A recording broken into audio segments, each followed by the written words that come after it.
Subjudulnya adalah menekankan visi perusahaan menuju transformasi operasional dengan mengintegrasikan tenaga kerja ahli dan manajemen handal untuk visi 2025 dan 26. Kita lanjutkan, gitu ya. Oke, visual logo perusahaan, logo Adidaya bagus ya. Jadi bandingkan dengan logo-logo yang lain saya lihat tidak serem gitu ya. Kalau logo ada gambarnya burung gitu, serem saya lihat itu. Logo Adidaya bagus, tambahin nanti di bawahnya itu di kantor depan kasih tulisan office hours gitu ya.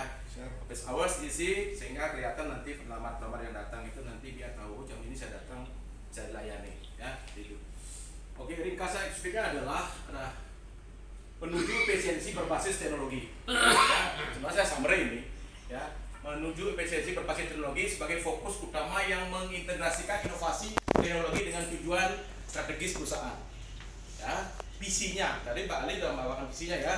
Jadi visinya adalah menjadi mitra strategis global yang mampu memanfaatkan kecerdasan buatan dan SDM terampil untuk memberikan solusi outsourcing yang berkelanjutan dan berdampak positif. Ya, fokus 26 adalah membahas pentingnya fleksibilitas tenaga kerja melalui otomasi teknologi untuk menghadapi tantangan perkembangan industri, efisiensi biaya, ya, plus peningkatan produktivitas. Ya, ringkas layanan adalah dan tadi disampaikan ada security, ada cleaning, ya, cleaning service dan divisi labor support ya. Smart security and guarding ya, memberikan layanan pengamanan yang didukung teknologi cerdas untuk jaminan keamanan maksimal. Sudah ada Eagle Protector ya. Ada kompetitor kita melakukan seperti ini ya. Eco Teknologi Cleaning Service Pak Baim ya, layanan pembersihan yang ramah lingkungan dengan pendekatan efisiensi penggunaan bahan kimia.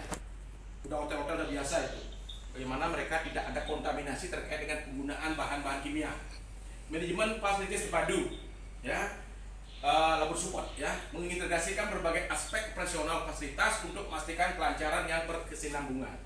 Nah, karena divisi ini biar terdorong, jadi semua kita punya strategi-strategi yang terkait dengan layanan. Ya, sudah mulai Eco, Pak Baik sudah jelas Eco, security sudah mulai dengan sistem layanan yang didukung oleh teknologi. Nah, tadi kita ngomongin teknologi ya, termasuk accounting juga. Ya, nanti lanjut ya. Analisis pasar, logistik cerdas ya. Jadi industri, logistik dan distribusi menghadapi permintaan yang terus meningkat untuk pengelolaan rantai pasokan yang efisien didorong oleh e-commerce dan digital operasional. Ya, perbaikan digital dan fintech. Nah, jadi penyediaan layanan keamanan dan operasional. Pak Deddy sudah summary itu, nanti kita cari vendor yang terkait bisa merangkum ini ya cepatnya ya. Rumah sakit modern kita ada di rumah sakit juga. Bagaimana di situ beda antara pelayanan rumah sakit, pelayanan hotel, pelayanan perusahaan lainnya. Jadi sudah mendapatkan bimbingan paling tidak. Manajemen villa dan perhotelan. Ya, kita ranah ini kita sudah masuk semua. Jadi ini sektor kita ya. Oke, keunggulan kompetitif ya, sistem rekrutmen berbasis talenta. Ya, mengintegrasikan big data untuk menyeleksi kandidat. Data lagi ya, terkait Pak Deddy itu tugas ini. Ini saya banyak kasih perencanaan, planning, nanti ini bisa dipraktekkan ya, bisa dilaksanakan. Berkualitas yang sesuai dengan tuntutan skill spesifik pada setiap posisi. Profesionalisme SDM, menekankan pada pelatihan rutin, benar? Ya, ada pelatihan ya. Nanti di sini pelamar-pelamar yang harusnya menjadi ikut training dulu ya. Komitmen pada teknologi tadi sudah dibahas ya. Fleksibilitas model kerja ya, menyediakan layanan outsourcing yang dapat disesuaikan dengan kebutuhan spesifik klien, mencakup solusi skala kecil hingga proyek besar, kunjungan dan sebagainya ya. Nanti diskemakan itu dibuat plan kerja yang sesuai dengan SWOT tadi. Oke, struktur layanan model bisnis ya, pelatihan operasional untuk efisiensi, betul. Jadi ya, keunggulan biaya yang kompetitif tadi sudah dibahas ya. Adaptasi pada kebutuhan spesifik klien. Spesifik klien dari Pak Dino bawakan itu ya. Kita bintang 7 ada. Ya, ini klien spesifik ini. Bagaimana kita memposisikan itu? Nah, itu kita dapat. Jalannya apa? Itu ya. Oke, layanan terkelola. Stabilitas jangka panjang. Kita bangun perusahaan ini dari tahun 2005 ya kan? Tidak akan kita berpikir jangka pendek, jangka panjang ya. Model layanan terkelola, terbantu organisasi merespon. Buat plan nanti terkait dengan Pak Anies mana, Pak Depri kemana, Pak Kornel kemana, itu nanti terintegrisasi ya, karena kita melakukan yang namanya Jawa yang sebelumnya, coba semua teknologi ini tahun 2005 ya, 2025, 24, 25 kemarin itu banyak yang disorot tentang teknologi. Sudah dipraktekkan satu Pepindo menggunakan teknologi monitoring, terjawab dari situ ya, pemanfaatan teknologi otomasi dengan menggunakan solusi berbasis teknologi seperti remote monitoring dan digital reporting, ya, tingkat transparan dan efisiensi layanan meningkat untuk memberikan nilai tambah ya signifikan kepada klien. Yuk ya, rencana operasional dan legalitas ya, kepatuhan regulasi kita sudah ikut semua ya, walaupun ada beberapa yang belum karena itu tergantung nego-nego dengan klien ya. Sistem rekrutmen berkelanjutan, jadi juga lagi nih ya, dengan menggunakan database ya dan talenta itu terpusat ya. Jadi Dedi sudah bisa meng-file data terkait dengan rekrutmen. Jangan sampai kayak tadi, ini ada pelamar datang kok hilang. Nah ini supaya terjawab nantinya. Penggunaan teknologi, lagi-lagi teknologi ya. Yuk kita berbicara teknologi, rencana operasional dan legalitas ya. Fondasi operasional yang andal, kombinasi optimal antara teknologi, regulasi dan sistem rekrutmen yang terstruktur membentuk dasar operasional yang kuat. Hal ini memungkinkan perusahaan memberikan layanan dengan standar kualitas tinggi. Nah kita sudah berbicara tentang excellent service ya. Manajemen risiko operasional ya.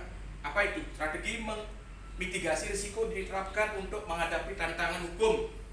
Harus paham juga kita sedikit apa itu yang namanya undang-undang apa sekarang?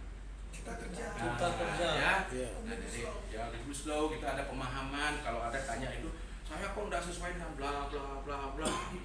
Paling tidak dari 10, 6 kita sudah berikan gitu kan. Karena kita punya partner, itu partner mampu nggak memberikan permintaan kita.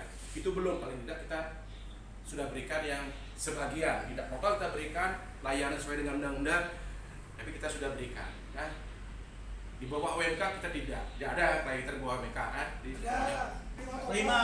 Nah itu nanti ya, saya udah bilang ke Pak Satya itu, kalau masih seperti gini ya begitulah karyawan Pak ya. Itu tuntutan dia seperti itu ya. Strategi pemasaran dan penjualan, nah tadi udah bahas nih Pak Brasil ya. Keanggotaan dalam asosiasi, kita sudah aktif di BOJP ya. Perusahaan secara aktif menjadi anggota asosiasi badan usaha jasa pengamanan yang membantu meningkatkan kredibilitas dan reputasi di sektor outsourcing profesional ya. Perluasan jaringan klien, ada kantor Solo, halo Solo ini loh, adidaya memperluas jaringan klien, bukan Solo aja, nanti ke timur juga ya. Siap-siap Solo harus seperti Bali ya. Oke ya, perluas jaringan klien, mulai partisipasi dalam forum industri dan seminar asosiasi. Perusahaan dapat menjangkau klien potensi di bidang sektor, khususnya sektor apa ini? Pariwisata dan jasa. Ya, di Bali kan ada pariwisata ya. Kolaborasi strategisnya adalah perusahaan memanfaatkan jejaring untuk menjalin kerjasama strategis di mitra lokal dan nasional. Oke, mitra lokal nasional. Jadi itu tugasnya lagi-lagi Dedi ya. Jadi membuat hubungan ya, sehingga kita kelemahannya di pemenuhan manpower, nanti bisa kita buka kesempatan keran-keran atau mana yang terkait dengan pemenuhan yang bisa kita ambil untuk tenaga kerja, baik dari Jawa, dari Timur, dari Lombok, kemana aja.